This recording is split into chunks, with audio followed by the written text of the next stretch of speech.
चलिए प्यारे बच्चों, अक्सफोर्ड क्लासेस में मेरा नमस्कार। और मैं आज आया हूं त्रिकोणमिति का 9वां सवाल लेके, जिसमें प्रश्नावली 8.1 का है।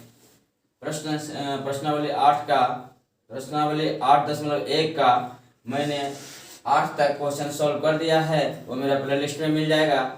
आगे आज मैं इसको लेके सॉल्व करता हूँ। किसी भी तरह का कोई कठिनाई होगा तो आप मुझे कमेंट बॉक्स में कमेंट कर सकते हैं।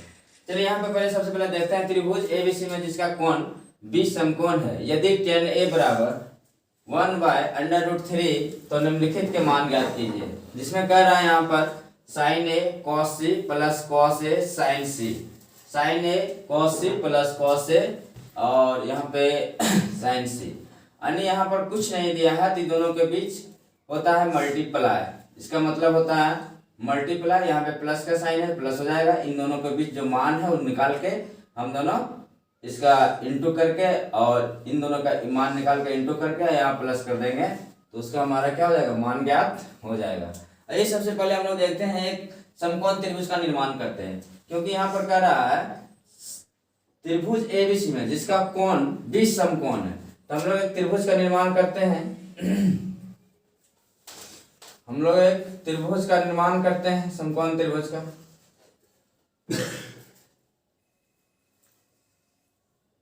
ये आपका समकोण त्रिभुज का निर्माण हो चुका है, लेकिन यहाँ पे कह रहा है बी कोण जो है समकोण है, तो बी कोण यहाँ पे हम रखेंगे, बी कोण समकोण है। ये आपका 90 डिग्री हो गया और ए आपका ये हो गया और सी कोण ये हो गया। चलिए अब हम देखते हैं यहाँ पर कि प्रश्न में दिया है tan A बराबर 1/, प्रश्न में दिया है यहाँ पर tan A बराबर 1/√3, तो 1/√3। अब देखते हैं 1/√3 का मान क्या होता है। तो पहले हम लोग लिख लेंगे सॉल्व, यहाँ पे SOLV सॉल्व में आएंगे। अब यहाँ पे देखेंगे दिया है कि tan A बराबर 1/√3। अब √3 ये क्या होता है, इसको पहले देख लेते हैं। यहाँ पर ये हो गया परपेंडिकुलर, ये हो गया बेस और ये हो गया हाइपोटेन्यूज मैंने कर्व। तो ये पहले भी हम बता चुके हैं, बेसिक स्तर में मेरा वीडियो डाला हुआ है, उसमें समझाया हुआ है। नेक्स्ट कितने क्वेश्चन में मैंने बता चुका हूँ। अब यहाँ पे देखता हूँ कि tan A बराबर 1/√3 का मान क्या होता है। तो ये पहले ये भुजा हमको पता चल जाएगा, तो पता चल जाएगा ये होता है आपका P/B, ये होता है P/B। अब P हमारा क्या है, P, तो हमारा P से परपेंडिकुलर लंब, तो आप इसको P कर सकते हैं, इसको लिख सकते हैं यहाँ पर लंब, और यहाँ पर इसको लिख सकते हैं आप √3 को आधार, ताकि आपको समझने में किसी भी तरह का दिक्कत नहीं होगा, ताकि आपको किसी भी तरह का समझने में दिक्कत नहीं होगा। अब हम लोग देखते हैं मैं समझा रहा हूँ, इस तरह परीक्षा में नहीं लिखना है, आपको समझने के लिए मैं इस तरह का अंडर लाइन कर रहा हूँ ताकि नज़र पे पड़े, कोई तरह का दिक्कत नहीं हो। आपको इस तरह परीक्षा में नहीं लिखना है, आप समझ लीजिए और अपना तरीके से बनाइएगा। सबका तरीका अलग अलग होता है मैथ बनाने का। अब हम लोग एच हमारे पास मालूम नहीं है, आइए सबसे पहले लिख लेते हैं P का मान। P का मान यहाँ पर हो गया 1 और P का मान हो गया √3, और H हमारे पास क्या अभी तक वाट H दिया नहीं, तो H हमको निकालना पड़ेगा। तो हम लोग होता है पाइथागोरस परिमेय से, तो हम लोग लिखेंगे अब पाइथागोरस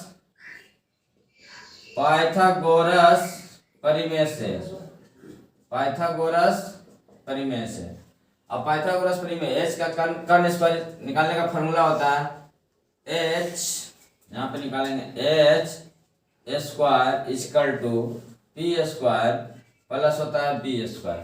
तो हमारे पास H² होता है P² प्लस B², ये फॉर्मूला आप जानते होंगे अच्छी तरह से। अब हम लोग देखते हैं यहाँ पे पुट करते हैं मान जिसका है, तो H² यहाँ पे P का मान क्या है 1, तो 1 का स्क्वायर दे देंगे, प्लस यहाँ B है √3, तो √3 का स्क्वायर दे देंगे। अब यहाँ H1, तो 1 का स्क्वायर करेंगे, तो 1 का स्क्वायर करेंगे 1 ही होगा ना। जैसे 1 को आप कितना बार गुना कर दीजिए, आप यहाँ पे आप समझा रहे हैं 1 इंटू वन उससे कोई इफेक्ट नहीं पड़ने वाला, या 1 में कितनों बार भाग दिया जाएगा तो 1 ही होगा।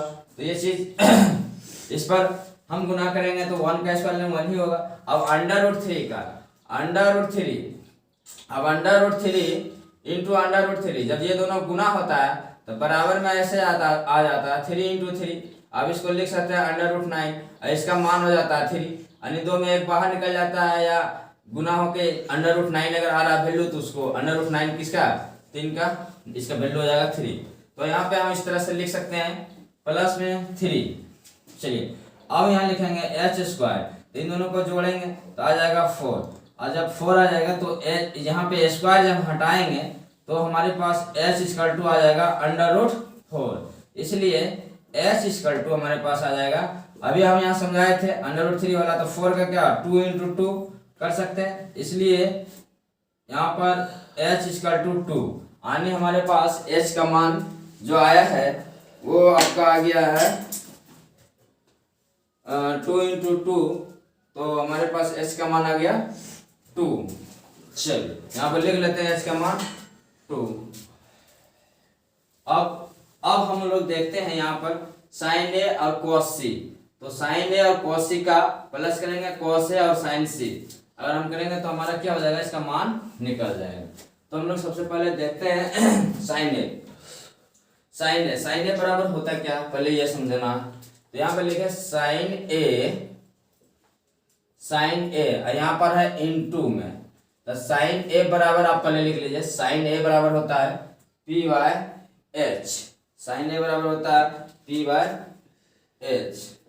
p/h, और आपका cos c बराबर होता है cos c, यहाँ पे दिया हुआ cos c, तो cos c पहले लिख लेते हैं, cos c बराबर होता है p/h, cos c बराबर होता है p/h।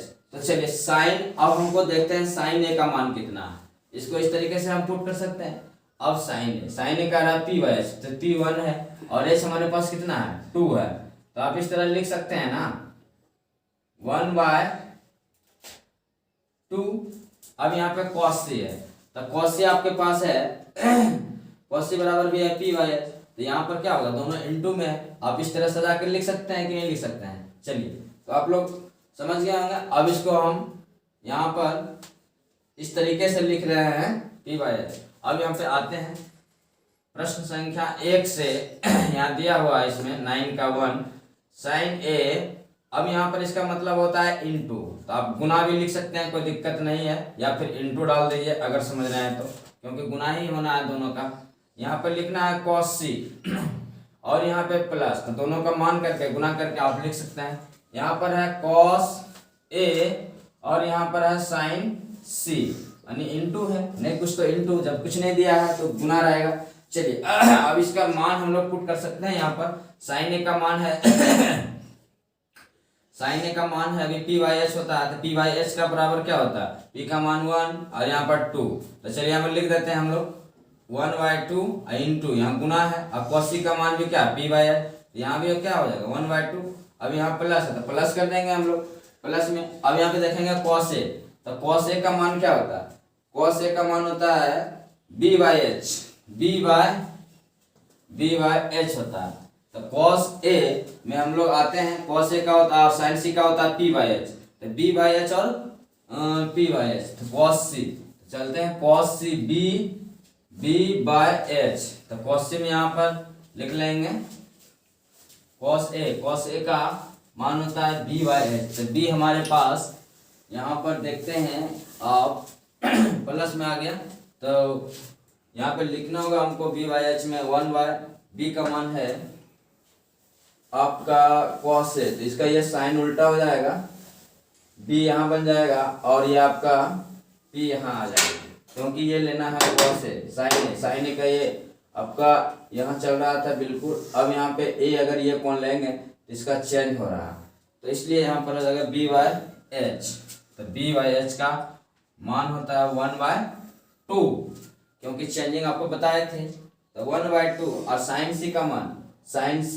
तो sin c यहाँ पर है sin c या sin थीटा, थीटा की जगह c आ रहा है, तो आप यहाँ पे इनटू कर दीजिए, और sin c का मान आपका हो जाएगा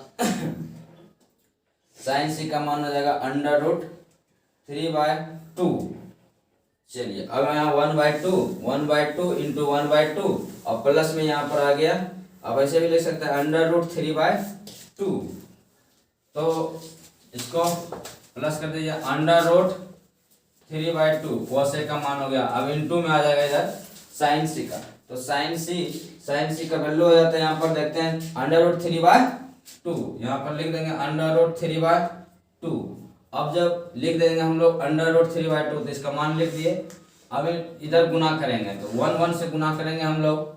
1 से गुना करेंगे तो यहाँ पर आएगा 1 और 2 से गुना करेंगे तो आ जाएगा 4। यहाँ प्लस कर लेंगे। अब √3 गुना करेंगे तभी गुना में हट जाता है तो एक बाहर आ जाता है। यहाँ पर आ जाएगा 3 और यहाँ पर आ जाएगा 4, तो आ जाएगा 1/4 प्लस 3/4। तो इस तरीके से हम लोग चलेंगे तो हमारे पास आ जाएगा आपका 1/4 प्लस 3/4। तो इसका गुना करेंगे तो टोटल हमारा वैल्यू क्या हो जाएगा, प्लस करेंगे तो इसका एलसीएम लेंगे। एलसीएम ले लेंगे तो यहाँ 4 का एलसीएम 4 हो जाएगा। और जब 4 का एलसीएम 4 होगा तो इससे हम डिवाइड करेंगे, मल्टीप्लाई करेंगे तो हमारे पास 1 आ जाएगा। और यहाँ पर आपका 4 से तो यहाँ पर हो जाएगा आपका 1 से गुना करेंगे तो 3 हो जाएगा इक्वल टू। अब इन दोनों को जोड़ेंगे तो 4 और 4/4, इसलिए हमारा मान क्या आ गया 1। तो ये आपका कंप्लीट हो गया sine A into cos C plus cos A plus into sine C, यहाँ पर इंटू है साइन सी। तो सभी का ये मैंने कर दिया सॉल्व। तो इसका आंसर हो गया आपका 1। इसका आंसर हो गया 1। चलिए आइए हम देखते हैं दूसरा सवाल। दूसरा सवाल में कह रहा cos A, यहाँ भी लिख लेंगे cos A। अब यहाँ पे इंटू है, मैं कुछ दिया था इंटू cos C, अब माइनस यहाँ पर है साइन A और यहाँ पर इंटू साइन C। अब यहाँ पर देखते हैं इन दोनों का cos A का मान क्या है। तो cos यहाँ पर cos C का पता है, cos A का, तो cos A का मान आपका हो जाता है cos A का मान में आ जाता है आपका cos A into cos C minus sine A और इंटू साइन C। तो चलिए cos A का हो जाता है, cos A का हो जाता है b बाय, आप लोग देख लीजिएगा, इसको बता दिए हमने b बाय cos C का हो जाता है b बाय और h हमारा कर्ण हो गया, यहाँ पे लिख लेंगे b बाय h। इसका √3 और h हमारा मान है 2 और इंटू अब cos C का देखेंगे तो cos C का मान होता है, cos C का मान हो जाता है आपका p बाय h। तो p बाय h है तो p बाय h में यहाँ पर आ जाएगा 1/2 और यहाँ माइनस लगा देंगे। अब यहाँ साइन A, तो साइन A का तो वैल्यू यहाँ पे भी पता था p बाय h, यहाँ पे क्या हो जाएगा यहाँ पर आ जाएगा 1/2। अब यहाँ क्या कह रहा है साइन C, तो साइन C यहाँ पे निकाले क्या कहें, साइन C यहाँ निकाले हैं, साइन C का क्या हो जाएगा √3/2। यहाँ पे लिख लेंगे अंडर इंटू, यहाँ पर इंटू कर लीजिए √3/2। तो चलिए आइए हम लोग इस तरीके से देखते हैं। अब इन दोनों को देखते हैं। अब हमारे पास इन दोनों गुना करेंगे तो हमारे पास क्या आ जाएगा, गुना करने के बाद आ जाएगा हमारे पास ये गुना होगा तो यहाँ पर आ जाएगा 3 रूट और यहाँ पर आ जाएगा आपका थोड़ा सा 4, यहाँ पर माइनस में आप आ जाएगा √3 और यहाँ पर आ जाएगा 4। तो 4 का हम लेंगे तो 4 ही एलसीएम, यहाँ पे √3 और माइनस √3 करेंगे तो यहाँ पे क्या आ जाएगा, बराबर आ जाएगा हमारे पास 0 और 0 बाय अगर हम 4 से डिवाइड करेंगे तो हमारा वैल्यू आ जाएगा 0, इसलिए इसका आंसर क्या होगा 0। चलिए तो इसका आइए बच्चों, प्यारे बच्चों, मैं पूरी आशा करता हूँ कि इसका मान निकल गया होगा, निकाल दिए होंगे आप लोग, अच्छी तरीके से समझ गए होंगे। अब नेक्स्ट क्वेश्चन 10वां सवाल लेके मैं आऊँगा, सॉल्व करूँगा। चलिए प्यारे बच्चों नमस्कार, इसी के साथ मेरा जय हिंद जय भारत।